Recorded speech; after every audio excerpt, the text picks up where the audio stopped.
Railway രംഗത്ത് എന്നും തിരിച്ചടിയുടെ ചരിത്രം മാത്രമാണ് കേരളത്തിന് പൊതുവിൽ ഉണ്ടാവുന്നത്. കേരളം പലപ്പോഴും ഇന്ത്യയുടെ ഭാഗമല്ലേ എന്ന ചോദ്യം പോലും ചിലരെങ്കിലും ഒരു പ്രതിഷേധ രൂപമാണെങ്കിലും ഉയർത്തിയിട്ടുമുണ്ട്.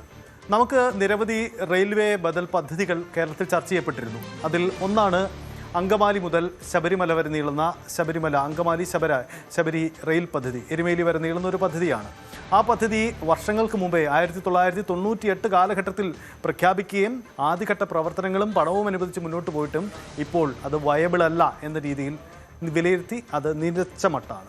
മറ്റൊരു പദ്ധതി ചെങ്ങന്നൂരിൽ നിന്നും എരുമേലിയിലേക്ക് ഒരു പാത എന്ന പദ്ധതിയാണ്. ഏകദേശം 77 കിലോമീറ്ററോളം വരുന്ന ഒരു പദ്ധതിയായിരുന്നു. പക്ഷേ അതും ഏറെക്കുറെ നിലച്ച മട്ടാണ്. ഇവിടെ പ്രസക്തമാവുന്നത് മറ്റൊരു നീക്കമാണ്. കഴിഞ്ഞ ദിവസം എറണാകുളത്ത് പുതിയ വന്ദേ മഹാഭാരത് ട്രെയിൻ ഫ്ലാഗ് ഓഫ് ചെയ്തുകൊണ്ട് കേന്ദ്രമന്ത്രി സുരേഷ് ഗോപി ഒരു പ്രസ്താവന നടത്തി. അതായത് തേനി മുതൽ എരുമേലി വരെ നീളുന്ന പുതിയൊരു ബദൽ പദ്ധതി നേരത്തെ തന്നെ കേന്ദ്രത്തിൻ്റെ മനസ്സിലുണ്ട്. അത് തമിഴ്നാട് സർക്കാരിൻ്റെ കൂടി പ്രപ്പോസലാണ്. ആ പ്രപ്പോസലിൻ്റെ തുടർച്ചയെന്നോണം എരുമേലിയിൽ നിന്ന് അത് തിരുവല്ലയിലേക്കോ അല്ലെങ്കിൽ ചങ്ങനാശ്ശേരിയിലേക്കോ കണക്ട് ചെയ്യപ്പെടും എന്നൊരു പ്രഖ്യാപനം കൂടിയാണ് സുരേഷ് ഗോപി കേന്ദ്രമന്ത്രി നടത്തിയത്. എന്താണ് ഈ പദ്ധതി? തേനി മുതൽ എരുമേലി വരെയും എരുമേലിയിൽ നിന്ന് പിന്നീട് നമ്മുടെ പ്രധാനപ്പെട്ട റെയിൽവേ റൂട്ടിലേക്ക് കണക്ട് ചെയ്യുന്നതുമായ ആ പാതയുടെ സാധ്യത എന്താണ്? അതിൻ്റെ വെല്ലുവിളി എന്താണ് ആ പ്രോജക്റ്റ്? നമ്മൾ വിശദമായി പരിശോധിക്കാം.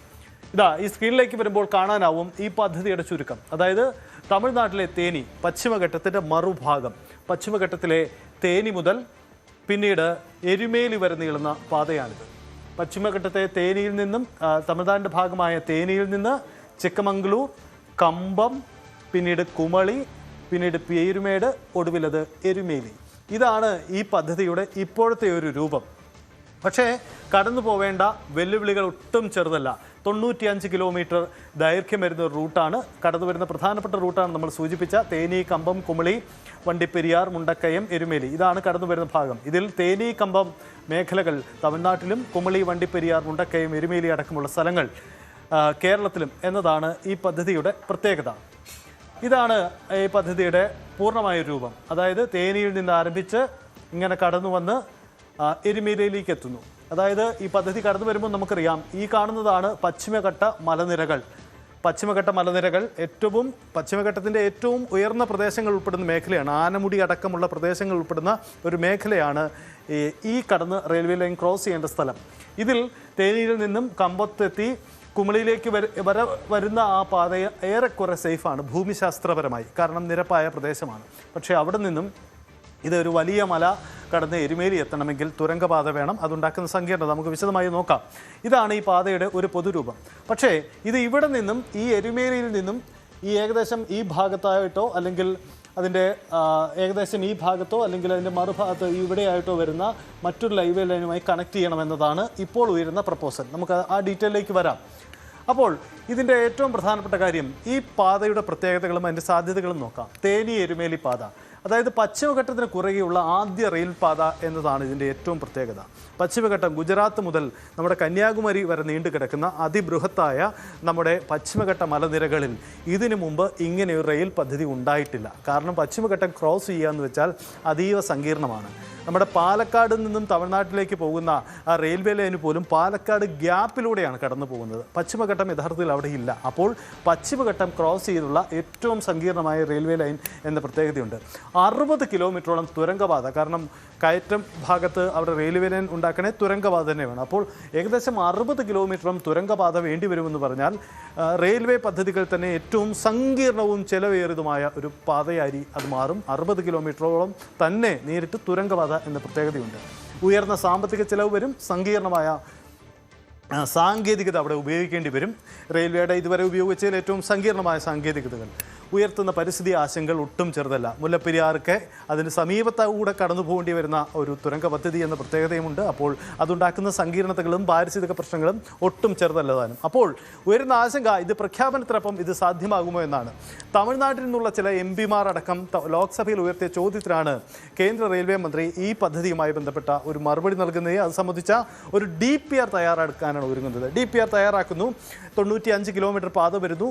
ആ പാത എരുമേലി വരെ നീളും. പാതകളും. എന്താണ് എരുമേലിക്ക് ഒരു പാത എന്ന ചോദ്യത്തിന് ഉത്തരം ഇതാണ്.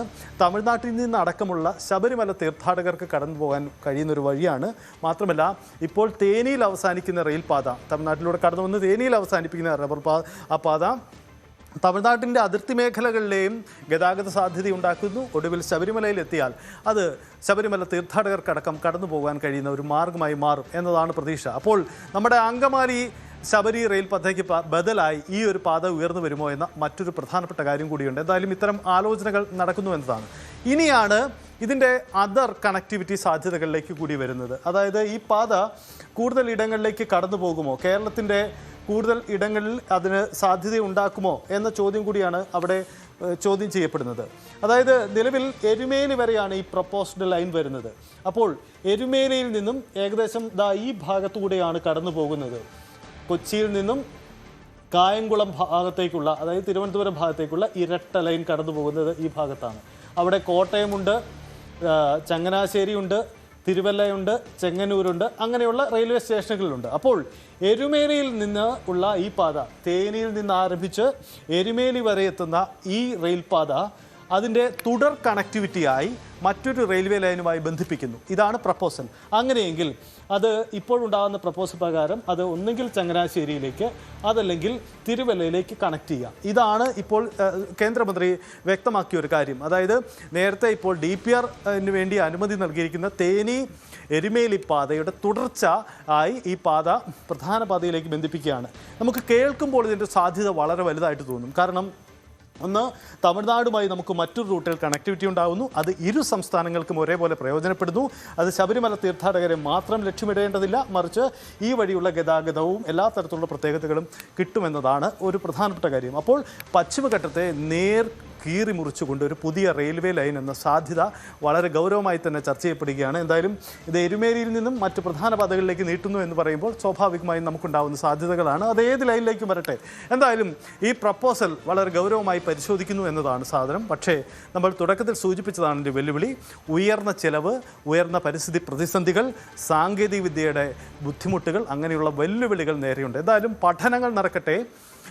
തേനി മുതൽ എരുമേലി മുതൽ വരെയും എരുമേലിയിൽ നിന്ന് പിന്നീട് ചങ്ങനാശ്ശേരിയിലേക്കോ തിരുവല്ലയിലേക്കോ നീളുന്ന ഒരു പ്രധാനപ്പെട്ട പാതയായി അത് മാറിയാൽ അത് നമ്മുടെ റെയിൽവേ സ്വപ്നങ്ങൾക്കൊരു പുതിയ നേട്ടമുണ്ടാക്കുന്നതാണ്. റെയിൽവേയുടെ തിരിച്ചടിയുടെ നാളുകളിൽ നമുക്ക് കേരളത്തിന് അവകാശപ്പെടാൻ കഴിയുന്ന പുതിയൊരു പാതയാവാം. പക്ഷേ വെല്ലുവിളികൾ ഒട്ടും ചെറുതല്ല. യാഥാർത്ഥ്യമാകുമോ ഈ പാത ശബരിമലയ്ക്ക് മാത്രമല്ല ആ പ്രദേശത്തിൻ്റെ വലിയ വികസനത്തിന് എന്ന ചോദ്യം കൂടിയാണ്. അവിടെ ഒരു കാര്യം കൂടി പറഞ്ഞ് അവസാനിക്കാം. മറ്റൊന്നുമല്ല, നമുക്ക് പ്രാദേശിക വികസനം മലയോര മേഖലയ്ക്ക് ഏറ്റവും സാധ്യമാകുമായിരുന്ന അങ്കമാലി ശബരി പദ്ധതിയോട് കേന്ദ്ര സർക്കാർ വളരെ ചിറ്റമ നയം കാട്ടുന്നതിനിടയിലാണ് മറ്റൊരു ബദൽ പദ്ധതി. അപ്പോൾ ഒരു രാഷ്ട്രീയ പ്രഖ്യാപനത്തിനപ്പുറം ഈ പദ്ധതിയുടെ സാങ്കേതികത, അതിൻ്റെ പ്രായോഗികത എന്നതിലേക്ക് കൂടി ആർജവത്തോടെ നിലപാടെടുക്കാൻ കേന്ദ്ര സർക്കാരിനും റെയിൽവേക്കും കഴിയുമോ എന്ന ചോദ്യം കൂടി ഇക്കാര്യത്തിൽ ഉയരുന്നുണ്ട്. കാത്തിരിക്കാം എന്ത് സംഭവിക്കുന്നു. കൂടുതൽ വാർത്തകൾക്ക് news 18 Keralam YouTube channel subscribe ചെയ്യുക.